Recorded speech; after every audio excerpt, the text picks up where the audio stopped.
கடந்த 20 ஆண்டுகளாக இலங்கை மற்றும் தென்னிந்திய கேட்டரிங் துறையில் முன்னணி மற்றும் முன்னோடி நிறுவனமாக திகழ்ந்து தனது தன்னிகரற்ற சேவையின் மூலம் மக்களின் நன்மதிப்பையும் நம்பிக்கையும் பெற்ற ரூபீஸ் கேட்டரிங் நிறுவனம் தற்போது வென்யூ சோர்சிங், கேட்டரிங், டெக்கரேஷன் என முற்றுமுழுதான ஈவென்ட் பிளானிங் சேவையினை வழங்குகின்றது. உங்களது நிகழ்வுகள் எதுவானாலும் rubiescatering.co.uk உங்களது நிகழ்வுகள் எதுவானாலும் தங்கமான பொழுதாக மாற்றிட rubiescatering.co.uk. வணக்கம். மீண்டும் மற்றும் ஒரு இன்றைய பதிவு நிகழ்ச்சியினூடாக சந்தித்திருக்கின்றோம்.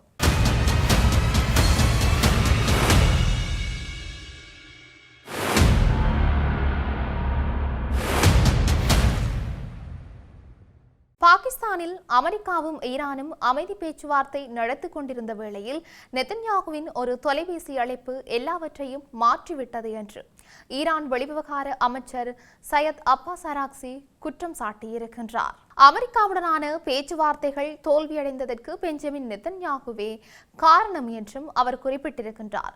பேச்சுவார்த்தைகளுக்கு நடுவே இஸ்ரேலிய பிரதமர் பெஞ்சமின் நெதன்யாகு அமெரிக்க துணை ஜனாதிபதி ஜே.டி. வான்ஸுடன் மேற்கொண்ட தொலைபேசி அழைப்பு ஈரான் அமெரிக்கா இடையேயான பதற்றத்தில் ஒரு திருப்பு முனையாக அமைந்திருக்கக்கூடிய முயற்சியை முறியடித்துவிட்டது என்று தெஹ்ரான் கூறியிருக்கின்றது. பாகிஸ்தான் தலைநகரில் 21 மணி நேரத்திற்கு மேலாக நடைபெற்ற பேச்சுவார்த்தைகளுக்கு பிறகு எந்த ஒரு உடன்பாடும் எட்டப்படாமல் வான்ஸ் இஸ்லாமாபாத்திலிருந்து புறப்பட்ட சில மணி நேரங்களுக்கு பின்னர் ஈரான் வெளியுறவு அமைச்சர் சையத் அப்பாஸ் அராக்சி எக்ஸ் தளத்தில் இந்த குற்றச்சாட்டை முன்வைத்திருக்கின்றார். கூட்டத்தின் போது நெதன்யாகு வான்ஸுக்கு அளித்த அழைப்பு அமெரிக்க ஈரான் பேச்சுவார்த்தைகளில் இருந்து கவனத்தை இஸ்ரேலின் நலன்களுக்கு திருப்பியது என்று அராக்சி பதிவிட்டிருக்கின்றார். போரின் மூலம் சாதிக்க முடியாததை அமெரிக்கா பேச்சுவார்த்தை மேசையில் சாதிக்க முயன்றது. பாகிஸ்தான் நடத்திய பேச்சுவார்த்தைகளில் ஈரான் நல்லெண்ணத்துடன் நுழைந்ததாக கூறிய அவர் வான்ஸ் புறப்படுவதற்கு முன்பு நடத்திய செய்தியாளர் சந்திப்பு தேவையற்றது என்றும் குறிப்பிட்டிருக்கின்றார். நமது தேசத்தின் நலன்களையும் இறையாண்மையையும் பாதுகாக்க ஈரான் உறுதியுடனும் தயாராகவும் உள்ளது என்றும் அவர் கூறியிருக்கின்றார். நெதன்யாகுவின் அழைப்பு குறித்து வாஷிங்டன் உறுதிப்படுத்தவோ மறுக்கவோ இல்லை. இந்த மாத தொடக்கத்தில் ஏற்படுத்தப்பட்ட 2 வார கால போர் நிறுத்தம் இன்னும் 9 நாட்களே எஞ்சிருக்கின்ற நிலையில் மீண்டும் நெருக்கடிக்குள்ளாகியிருக்கின்ற ஒரு பலவீனமான தருணத்தில் இந்த சரிவு ஏற்பட்டிருக்கின்றது. ஈரானிய அதிகாரிகளும் பிராந்திய மத்தியஸ்தர்களும் இஸ்லாமாபாத்தில் இருக்கின்ற அமெரிக்காவின் நிலைப்பாட்டை ஏற்க முடியாது என்றும் விவரித்தனர். பேச்சுவார்த்தைகள் குறித்த தெஹ்ரானின் அறிக்கையின்படி வாஷிங்டன் தனது மற்றும் அதன் நட்பு நாடுகளின் கப்பல்களுக்கு ஹார்முஸ் நீரிணை வழியாக செல்லும் சுதந்திரத்தை மட்டும் கோரவில்லை.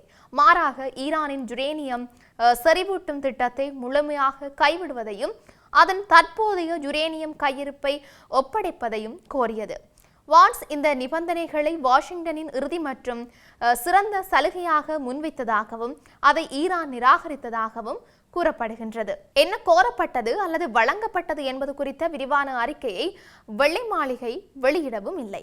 இப்படி இருக்க ஈரான் மீதான வான்வழி தாக்குதல்களை மீண்டும் தொடங்குவது குறித்து ட்ரம்ப் பரிசீலித்து வருவதாக வால் ஸ்ட்ரீட் ஜர்னல் அறிக்கையை மேற்கோள் காட்டி சர்வதேச ஊடகம் செய்தி வெளியிட்டிருக்கின்றது.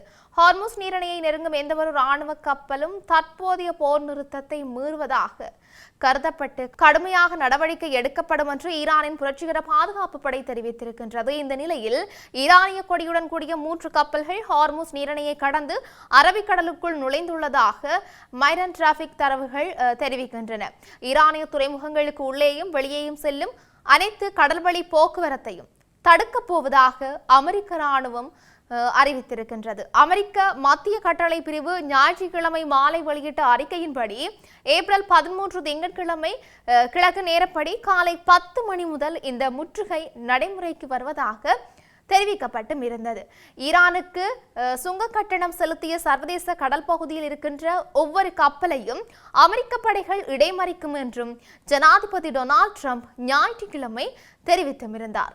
ஈரானிய துறைமுகங்களை முற்றுகையிடும் டொனால்ட் ட்ரம்பின் திட்டம் ஈரானிய போரை மேலும் தீவிரப்படுத்துவதோடு அமைதி ஒப்பந்தம் கிடைக்காததால் ஏற்பட்ட ட்ரம்பின் கோபத்தையும் பிரதிபலிக்கின்றது என்று பாதுகாப்பு ஆய்வாளர் ஜஸ்டின் கிரம்ப் தெரிவித்திருக்கின்றார். இதேவேளை ஈரானிய துறைமுகங்கள் மீதான அமெரிக்க ராணுவ முற்றுகையை நடைமுறைப்படுத்துவதில் பிரிட்டன் பங்கேற்காது என்று சர்வதேச ஊடகம் ஒன்று தெரிவித்திருந்தமையும் இங்கு குறிப்பிடத்தக்க விடயமாக இருக்கின்றது. தொடர்ந்து ஹார்முஸ் நீரிணை கடல் பகுதியில் வீசப்பட்ட கனிவெடிகளை கண்டறிய முடியாத நிலை ஏற்பட்டிருக்கிறதால் சிக்கல் நிலை ஏற்பட்டிருக்கிறதாக தகவல்கள் வெளியாகி இருக்கின்றன. அமெரிக்கா மற்றும் இஸ்ரேலுக்கு எதிரான போருக்கு மத்தியில் ஹார்முஸ் நீரிணையை ஈரான் மூடியது. அனுமதியின்றி ஹார்முஸ் நீரிணையை கடக்க முயன்ற சில வெளிநாடுகளின் கப்பல்கள் மீது ஈரானின் படைகள் தாக்குதல் நடத்தின. மேலும் அந்த வழியாக கப்பல்கள் செல்வதை தடுக்க சிறிய படகுகள் மூலம் ஈரானின் புரட்சிகர காவல் படையினர் கனிவெடிகளை பொருத்தினர். இவ்வாறான சூழலில் போரை உடன் முடிவுக்கு கொண்டு வர வேண்டும் என்று அழுத்தம் அதிகரித்ததை தொடர்ந்து 2 வாரங்களுக்கு அமெரிக்கா மற்றும் ஈரானிடையே போர் நிறுத்தம் நடைமுறைக்கு வந்திருந்தமையும் குறிப்பிடத்தக்கது. இந்த நிலையில் ஹார்முஸ் நீரிணையில் ஈரான் பொருத்திய கன்னிவெடிகளை கண்டறிய அந்த நாட்டு படைகளால் முடியவில்லை எனவும் அவை கடலின் நீரோட்டத்தில் அடித்துச் செல்லப்பட்டிருக்கக்கூடும் என்றும் தெரிவிக்கப்பட்டிருக்கின்றது. ஹார்முஸ் நீரிணை கடற்பகுதியில் கன்னிவெடிகள் எங்கெல்லாம் இருக்கின்றன என்பதை கண்டுபிடிக்க முடியாததால் நீரிணையை முழுமையாக திறப்பதில் சிக்கல் நீடிக்கின்றது. கடலுக்கு மேலே மிதந்த கன்னிவெடிகளை ஈரான் ராணுவம் அகற்றியது. கடலுக்கு சில 100 அடி ஆழத்தில் எங்கெல்லாம் கன்னிவெடிகள் வீசப்பட்டன என்பது குறித்து தெளிவான விவரங்கள் இல்லாததால் சிரமம் ஏற்பட்டிருக்கின்றது. திட்டமிடப்பட்ட ராணுவ வரைபடத்தின்படி நடக்காமல் அவசரமாக செய்யப்பட்டதால் எந்தெந்த இடங்களில் கன்னிவெடிகள் வைக்கப்பட்டுள்ளன என்பதற்கான துல்லியமான தரவுகள் ஈரானிடம் இல்லாமல் போய்விட்டது.